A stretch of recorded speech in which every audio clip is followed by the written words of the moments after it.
বাচ্চাদের টিফিন অথবা সকালের জলখাবারে এই চিড়ের পোলাও খুব সহজে ও ঝটপট আমরা বানিয়ে নিতে পারি।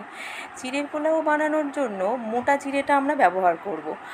এবার সেটা ধুয়ে পরিষ্কার করে রেখে দেব।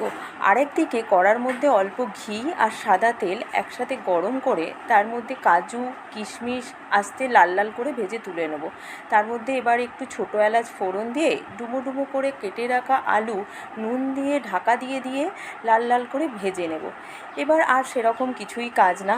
এবার ওই চিড়ের মধ্যে কাজু কিশমিশ আর ভেজে রাখা আলু একসাথে মিশিয়ে তাতে একটু নুন অল্প স্বাদ মতো, মিষ্টি মানে চিনি আর হচ্ছে একটু ছোটো এলাচ থিতো করে দিয়ে একসাথে মিশিয়ে নিলেই তৈরি সুস্বাদু চিড়ের পোলাও, যা বাচ্চারা খুব ভালোবেসে টিফিনে দিলে খেয়ে নেবে।